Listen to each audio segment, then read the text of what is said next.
अस्सलाम वालेकुम। आज हम बात कर रहे हैं ग़िज़ा के बारे में और अपने आप को फ़िट रखने के लिए बढ़ती उम्र के साथ किस तरह आप ग़िज़ा की मदद से अपनी सेहत को मेंटेन रख सकते हैं। यकीनी तौर पे ग़िज़ा के साथ-साथ हमें एक्सरसाइज़ की भी बहुत अशद ज़रूरत होती है, लेकिन दुरुस्त ग़िज़ा जो है वो तयन करती है कि आपके जो गोल्स हैं उनको अचीव किस तरह से किया जा सकता है। तो ग़िज़ा में जो मेरी प्रैक्टिस रहती है या मैं समझता हूँ कि हम सबकी प्रैक्टिस होनी चाहिए, वो नंबर 1 ये है कि कोई हार्ड एंड फास्ट रूल को अडॉप्ट ना किया जाए।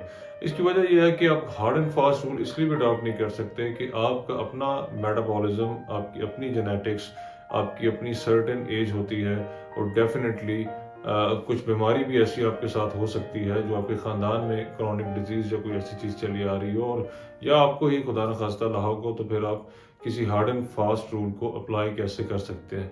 सादा ग़िज़ा खाएँ, दुरुस्त ग़िज़ा खाएँ, साफ़ सुथरी ग़िज़ा खाएँ और कोशिश करें, आसान अगर मेथड मैं आपको बताऊँ तो घर से खाएँ।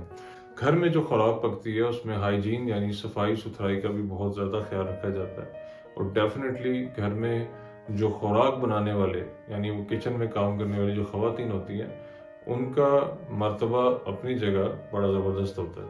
वो आपकी वालिदा हो सकती हैं, आपकी ज़ौजा हो सकती हैं, आपकी बहन या बेटी हो सकती है। कुदरती बात है कि जो आपने लफ्ज़ खाने में जायका या हाथ का जायका आपने सुना है, उसके पीछे खाना बनाने वाले की तवज्जो और बिलख़ुसूस उसकी मोहब्बत भी शामिल होती है। यानी आपके घर जब कभी मेहमान आता है तो आप पूरे खुशो-खुज़ो के साथ तवाज़ो करना चाहते हैं और आपकी ख़्वाहिश ये होती है कि आपके मेहमान आपकी तारीफ़ भी करें और वहाँ से खुश होके जाएँ। तो ये सब करने के लिए आपको मेहनत की ज़रूरत होती है, तवज्जो की ज़रूरत होती है, और जैसा कि मैंने बताया कि आपको एक मोहब्बत चाहिए होती है वो सब बनाने के लिए, और ये हमारे रिश्तों में पहले से मौजूद होती है।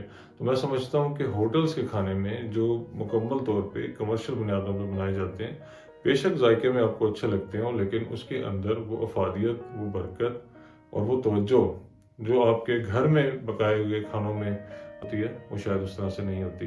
लेकिन मैं समझता हूँ कि जो लोग घरों में सेहतमंद खानों का एहतमाम करते हैं, उनकी सेहत पे यकीनी तौर पे उसका बड़ा मुस्बत अमल होता है। आपने अक्सर देखा होगा कि जब परहेज़ लिखी जाती है या बड़े बुज़ुर्गों का ख़्याल रखा जाता है, तो सबसे ज़्यादा ख़्याल आप अपने घर में रख सकते हैं, ना कि किसी और जगह पे।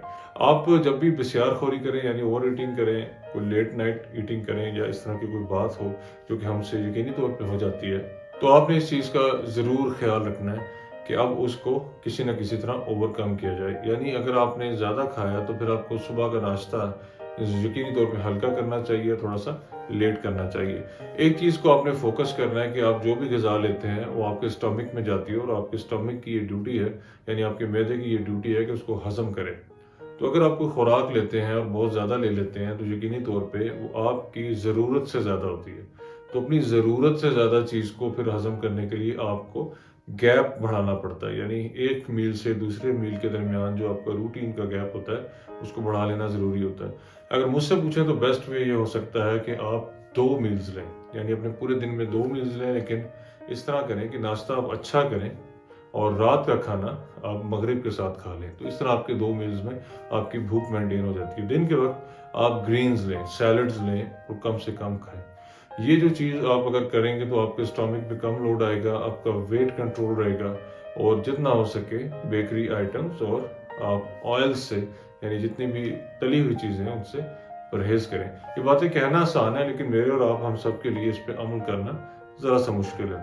अब अमल करने का एक बड़ा गैर मुनासिब तरीका भी होता है। वो ये होता है कि जब इंसान बीमार होता है और किसी डिज़ीज़ का शिकार हो जाता है, तो फिर डॉक्टर्स उसको जब चीज़ मुकम्मल मना कर देते हैं, तो फिर आखिरकार आपको सर तोड़ की बाज़ी लगाकर वो चीज़ अपने से दूर करनी पड़ती है, या वो आदत, वो खुराक और वो जो भी आपकी दुरुस्त या गलत खुराक है, दोनों को तर्क करना पड़ता है अगर डॉक्टर इसकी एडवाइस करे। यानी आपको मीठा छोड़ना पड़ सकता है, आपको ऑयल और तली हुई चीज़ें इंतहाई ख़तरनाक होने की वजह से, यानी आपका कोलेस्ट्रॉल लेवल इतना बढ़ चुका है तो फिर आपको बिल्कुल ही तर्क करना पड़ सकता है। तो इसका मतलब ये हुआ कि हमें वक्त पर दुरुस्त फैसले करने चाहिए ताकि अपनी बेस्ट हेल्थ के अंदर हम अच्छी आदत को अपना सकें।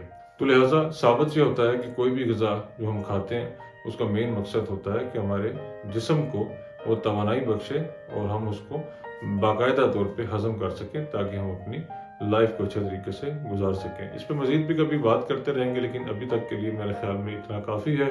उम्मीद है आप सब अपना बहुत ज़्यादा ख़्याल रखेंगे। अस्सलाम वालेकुम।